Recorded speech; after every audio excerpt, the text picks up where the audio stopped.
বিসমিল্লাহির রহমানির রহিম। আসসালামু আলাইকুম প্রিয় শিক্ষার্থীবৃন্দ। আজকে আমি তোমাদের সামনে এইচএসসির একটি টেক্সচুয়াল পোয়েম নিয়ে হাজির হয়েছি।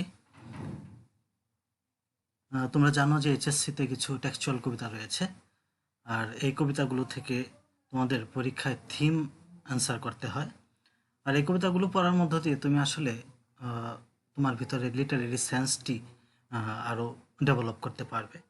এবং টেক্সচুয়াল কবিতাগুলো যদি তুমি সুন্দর করে পড়ো, তাহলে আমি আশা করি নন টেক্সচুয়াল কবিতা যদি তোমাদের পরীক্ষায় আসে, সেই ক্ষেত্রেও তুমি খুব সুন্দরভাবে সেগুলো অ্যান্সার করতে পারবে।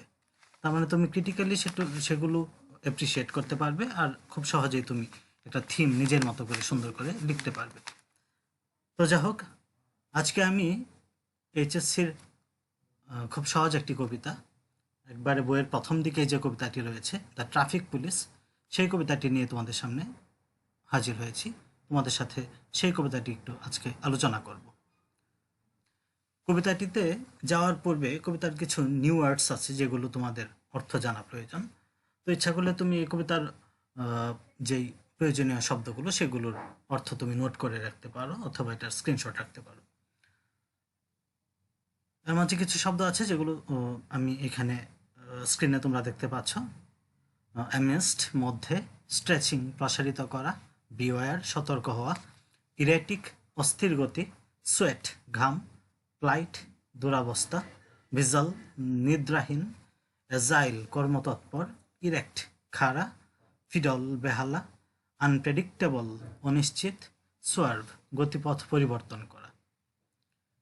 আমরা দেখতে পাচ্ছি স্ক্রিনে কবিতাটি কয়েকটি খণ্ডে বিভক্ত, কয়েকটি স্ট্যান্জায় বিভক্ত। আমি তোমাদের সুবিধার্থে সেই কবিতাটিকে 3টি খণ্ডে বিভক্ত করতে চাচ্ছি, এবং আমরা 3টি খণ্ডে বিভক্ত করে কবিতাটি আলোচনা করব।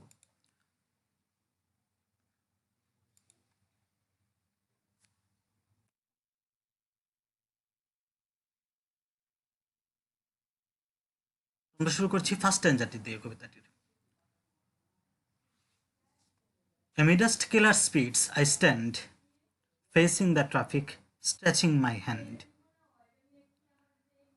I am seen on kids' books and as cartoons everywhere, educating people and asking them to be aware of the erratic traffic and the signboards seen almost all the roads.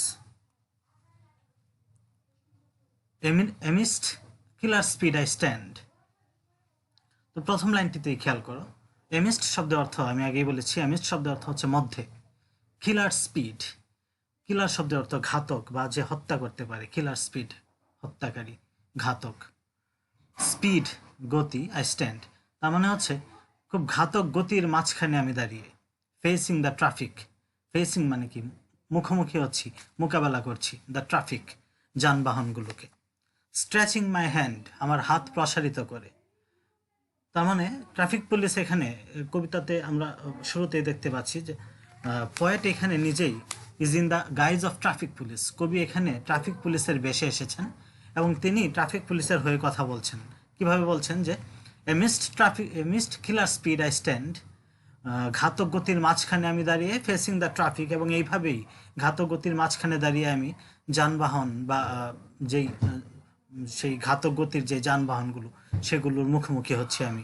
Stretching my hand, এবং আমি ঠায় দাঁড়িয়ে নই, আমি হাত প্রসারিত করে রেখেছি। আমরা জানি যে আমরা দেখি আমাদের রাস্তায় যে ট্রাফিক পুলিশ যখন রাস্তায় দাঁড়িয়ে থাকে তিনি চুপচাপ দাঁড়িয়ে থাকে না, তিনি কখনো তার ডান হাত প্রসারিত করছেন, কখনো বাম হাত প্রসারিত করছেন, এবং এভাবে হাত প্রসারিত করার মধ্য দিয়ে বিভিন্ন মুভমেন্টের মধ্য দিয়ে তিনি তার সামনের যেই যানবাহন সেই যানবাহনগুলোকে তিনি নিয়ন্ত্রণ করে থাকেন। তারপরে দেখতে পাচ্ছি I am seen on kids books and as cartoons everywhere. আমাকে দেখা যায় বাচ্চাদের বইয়ে, শিশুদের বইয়ে আমাকে দেখা যায়। আমি দেখতে পাচ্ছি লাইনটিতে কিডস, তোমরা দেখতে পাচ্ছ যে স্ক্রিনে কিডস শব্দটির পরে একটি অ্যাপোস্ট্রফি কমা ব্যবহার করা হয়েছে, এবং এই কমাটি ভুলবশত ব্যবহার করা হয়নি। তোমরা এটা ভাববে না যে এটি ভুলবশত এসের পরে কমা ব্যবহার করা হয়েছে, এমনটি নয়। আমরা জানি যে কোনো শব্দের শেষে যদি অলরেডি এস থাকে, আমরা জানি কিডস হচ্ছে একটি প্লুরাল, সুতরাং কিডের প্লুরাল হচ্ছে কিডস, শিশুরা। এই কিডস শব্দটির পসেসিভ করার জন্যে অ্যাপোস্ট্রফি কমাটি ব্যবহার করা হয়েছে। আমরা জানি যে কোনো শব্দের শেষে যদি কোনো শব্দের শেষে এস থাকলে তারপরে এটা পসেসিভ করার জন্য আর অ্যাপোস্ট্রফি কমার পরে এস ব্যবহার করতে হয় না, শুধু কমাটি দিয়ে দিলেই হয়ে যায়। এই কারণে এখানে শুধু কমাটি ব্যবহার করা হয়েছে। I am seen on kids books, আমাকে দেখা যায় শিশুদের বইয়ে, অ্যান্ড এস কার্টুনস এভরিহোয়ার, এবং কার্টুনের মতো সব জায়গায় আমাকে দেখা যায়। এবং আমরা জানি যে শিশুতোষ বইয়ে ট্রাফিক পুলিশকে কেন দেখা যায়, যে শিশুতোষ বইয়ে ট্রাফিক পুলিশের উপস্থিতির মধ্য দিয়ে তিনি শিশুদেরকে শিক্ষাদান করছেন। অ্যান্ড অ্যাজ কার্টুনস এভরিহোয়ার, আমরা জানি যে শিশুতোষ কিছু কার্টুনের মধ্য দিয়েও শিশুদেরকে বিভিন্ন জিনিস শিক্ষা দেওয়া হয়।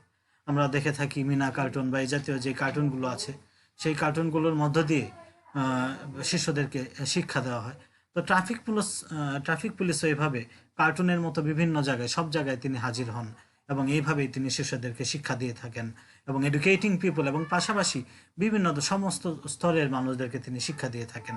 And asking them to be aware, এবং আমি কি করি, আস্কিং দ্যাম, তাদেরকে বলি, টু বি অ্যাওয়্যার, সতর্ক হতে বলি।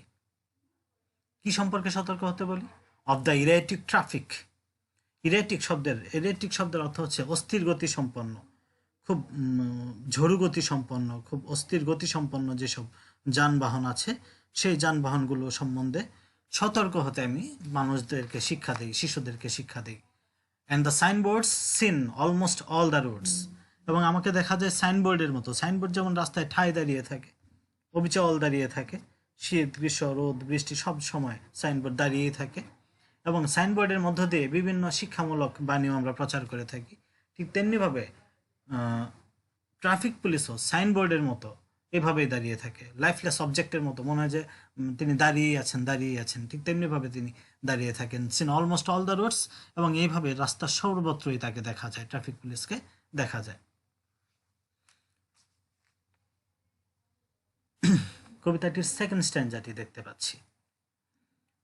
আমরা কবিতাটির প্রথমে দেখেছি যে প্রথম স্ট্যান্জাতে ট্রাফিক পুলিশ, কবি যে ট্রাফিক পুলিশের রূপে তিনি বলছেন যে তিনি শিশুদেরকে শিক্ষাদান করেন, কখনো তাদের বইয়ে এসে, কখনো কার্টুনের মতো হয়ে, কখনো সাইনবোর্ডের মতো সারা রাস্তায় থেকে তিনি অস্থির গতি সম্পন্ন যে ঘাতক গতির যে যানবাহন, সেই যানবাহনের মাঝখানে দাঁড়িয়ে তিনি সবাইকে সতর্ক করেন, সবাইকে শিক্ষাদান করেন। আর সেকেন্ড স্ট্যান্জারটিতে আমরা খেয়াল করছি, so that you are safe I see each one of you, but my sweat my plight on the road sees who. কবি এখানে বলছেন যে so that you are safe, পিপলদেরকে সম্বোধন করে তিনি বলছেন so that you are safe, যাতে তোমরা নিরাপদে থাকো, I see each one of you, আমি তোমাদের প্রত্যেককেই দেখে রাখি, but my sweat my plight on the road sees who, কিন্তু আমার ঘাম এবং আমার যে দুরাবস্থা, আমার যে কষ্ট রাস্তায়, কে দেখে সেটি? তার মানে কবি এখানে প্রশ্ন করছেন যে আমার ঘাম, আমার কষ্ট কে দেখে? তার মানে কেউ দেখে না। Be it sunny or rainy, for your safety I must be vigil and agile, on the middle standing erect, as fit as a fiddle. তারপর কবি বলছেন যে be it sunny or rainy, রৌদ্র জলই থাকুক অথবা বৃষ্টি স্নাতই হোক, বৃষ্টি থাকুক বা রৌদ্র জলই থাকুক, for your safety I must be vigil and agile, for your safety, তোমার নিরাপত্তার জন্যে, আই মাস্ট বি ভিজল, আমাকে অবশ্যই নিদ্রাহীন থাকতে হয়, অ্যান্ড অ্যাজাইল, অ্যাজাইল শব্দের অর্থ হচ্ছে কর্মতৎপর, ভিজল শব্দের অর্থ হচ্ছে নিদ্রাহীন, নির্ঘুম, আমাকে নির্ঘুম থাকতে হয় তোমার নিরাপত্তার জন্যে, এবং আমাকে কর্মতৎপর থাকতে হয় সর্বদাই তোমার জন্যে, তোমার নিরাপত্তার জন্যে।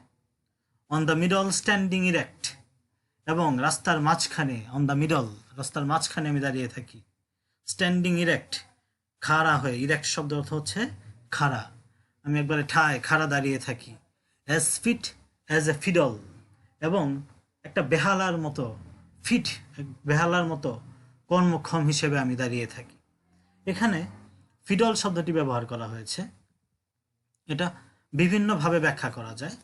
আসলে কবিরা তাদের লিটারেরি ক্রিয়েশনে কখনো কখনো কিছু লিটারেরি উইপন ব্যবহার করেন, সাহিত্যের কিছু অস্ত্র ব্যবহার করেন, এবং সেটা তার সাহিত্যকর্মকে আরও নান্দনিক করে তোলে। তো এখানে আমার মনে হয় যেটি, আমি এটা এভাবে বিশ্লেষণ করতে চাই যে ফিডল শব্দটি এখানে একটা সিম্বল হিসেবে ব্যবহৃত হয়েছে। কবিরা কখনো কখনো সিম্বল ব্যবহার করেন তাদের ভেতরে যে ভাবটি, সেই ভাবটিকে আরো সুন্দরভাবে প্রকাশ করার জন্য। তো আমি সেই বিষয়টি ব্যাখ্যা করব তোমাদের সাথে যে কেন এটাকে একটা আলাদা সিম্বল হিসেবে তিনি ব্যবহার করেছেন। কবি এই স্ট্যান্জাটিতে দেখাতে চাচ্ছেন যে তিনি বলছেন যে আমি তোমাদের সবারই নিরাপত্তা দিই, আমি তোমাদের জন্যে রোদ বৃষ্টি সব কিছু উপেক্ষা করে নির্ঘুম থাকি, আমি সবসময় কর্মতৎপর থাকি, রাস্তার মাঝখানে ঠায় দাঁড়িয়ে থাকি, কিন্তু আমার সোয়েট, আমার যে ঘাম, আমার যেই কষ্ট, সেই কষ্ট আমার কেউ দেখে না। মানে the society is totally careless about the traffic police. এই ট্রাফিক পুলিশ সম্বন্ধে সমাজ টোটালি কেয়ারলেস একটা অবস্থান নিয়েছে। তো এই কারণে তিনি বলছেন যে as fit as a fiddle.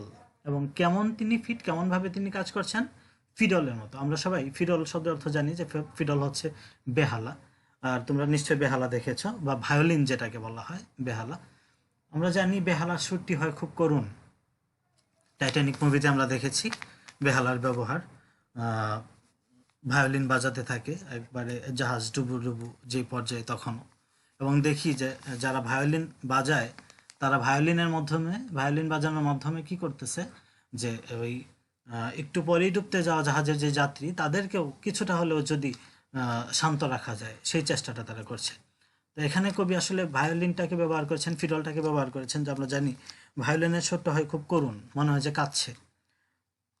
Violin যখন নিজে বাজে তখন একটি কান্নার সুরের তৈরি হয়, এবং ভায়োলিন নিজে কান্নারত থাকে। যদি আমরা এটা পার্সনিফাই করি, পার্সনিফিকেশনের মাধ্যমে যদি আমি বলি যে ভায়োলিন নিজে কান্না করার মধ্য দিয়ে তার যে শ্রোতা, ফিডল তার শ্রোতাদেরকে আনন্দ দান করে। ঠিক তেমনিভাবে একজন ট্রাফিক পুলিশ, তিনি রোদে পুড়েন, বৃষ্টিতে ভিজেন, নির্ঘুম থাকেন, আর এই সকল কষ্ট, সকল ঘামের মধ্য দিয়ে তিনি আপামর মানুষের নিরাপত্তা তিনি বিধান করে থাকেন, এবং সবাইকে সতর্ক করেন সেই বেপরোয়া যে গাড়িগুলো, সেই গাড়িগুলো সম্পর্কে, এবং যান চলাচল সম্পর্কে, এবং কিভাবে নিরাপদে রাস্তা ব্যবহার করা যায় সেগুলো সম্পর্কে তিনি সবাইকে শিক্ষাদান করেন। তো এই ক্ষেত্রেই কবি সম্ভবত ফিডল শব্দটি ব্যবহার করেছেন। আরেকভাবে সেটিকে ব্যাখ্যা করা যায় যে ফিডল আসলে বেহালা বাজাতে গেলে এটা প্রপার টিউনিং দরকার পড়ে। যদি টিউনিংটা প্রপার না হয় তাহলে বেহালা বাজবে না। সব সময় ফিট থাকতে হবে। যদি একটা তার একটু অন্যভাবে টিউন করা হয় বা বেঠিকভাবে টিউন করা হয় তাহলে বেহালাটি ঠিকভাবে কাজ করবে না, বাজবে না, সঠিক সুর তার আসবে না।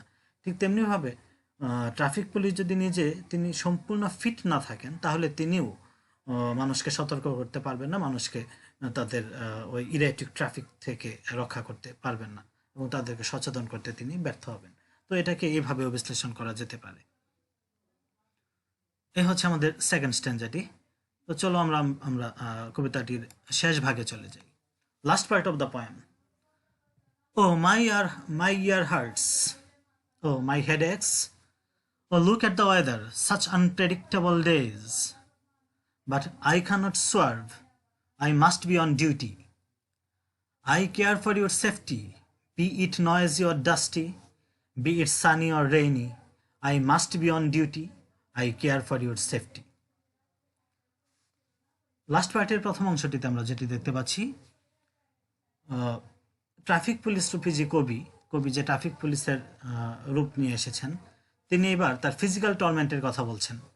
ও মাই ইয়ার হার্টস, তিনি বলছেন যে ও আমার কান ব্যথা হয়ে গেছে। ও মাই হেড এক্স, আমার মাথা ব্যথা করছে।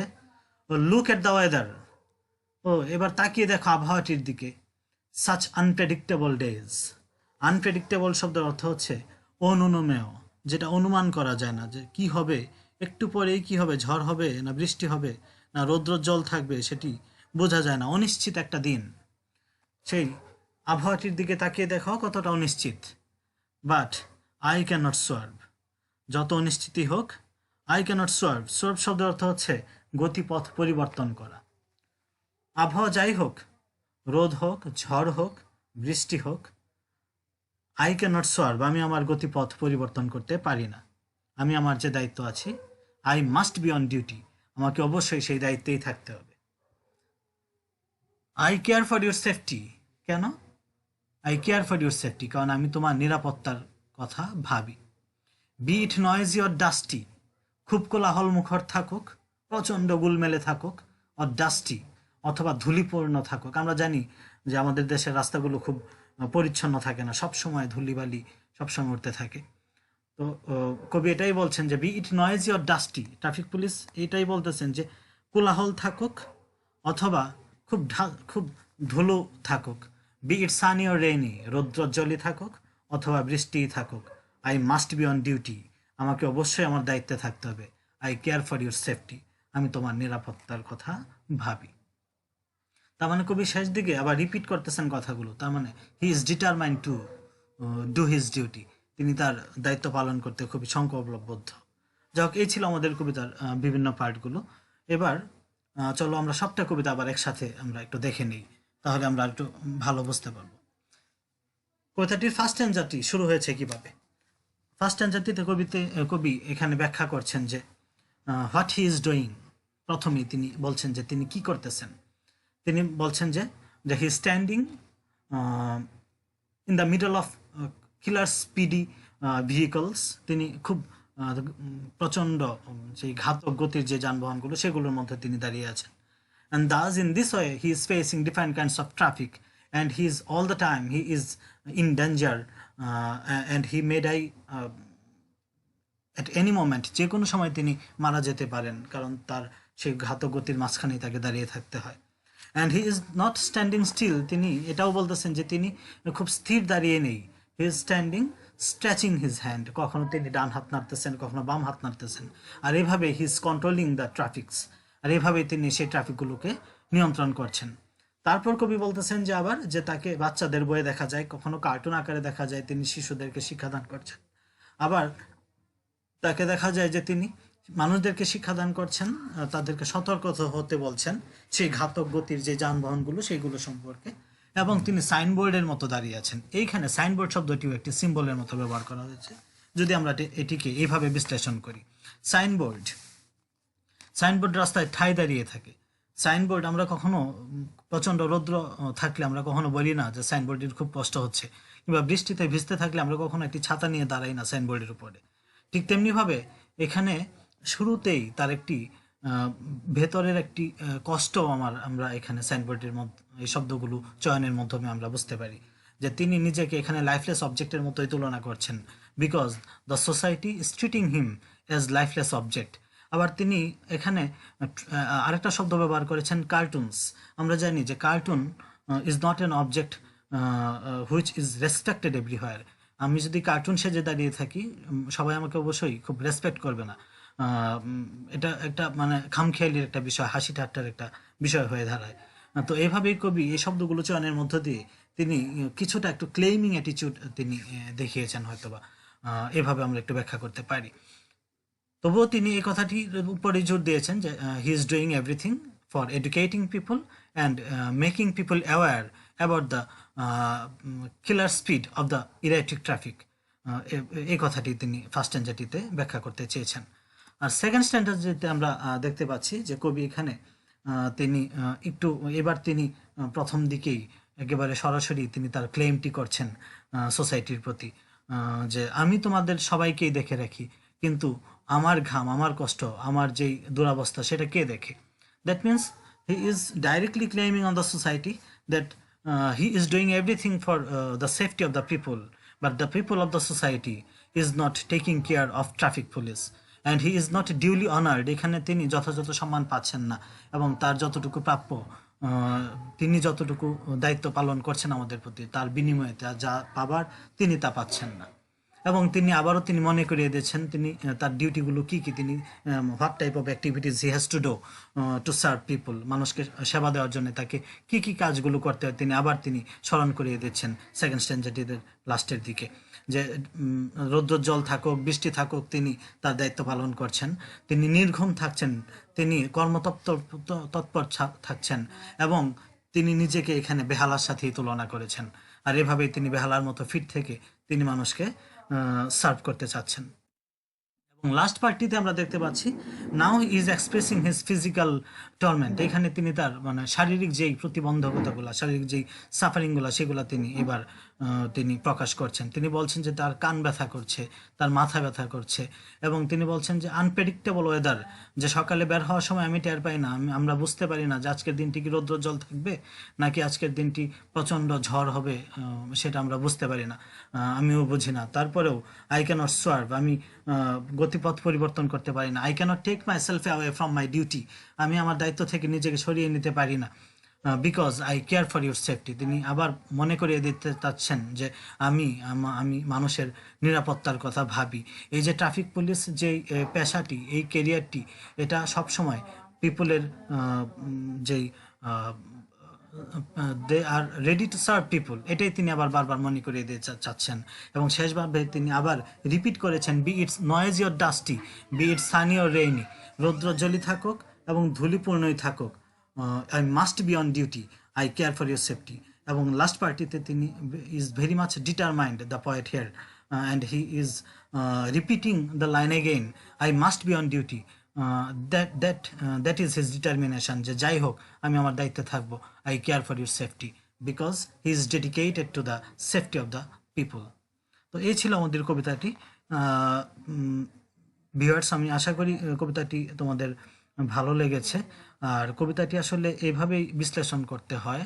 তোমরা যখন কবিতা পড়বে তখন কবিতাগুলো নিজের মতো করে এভাবেই বিশ্লেষণ করবে।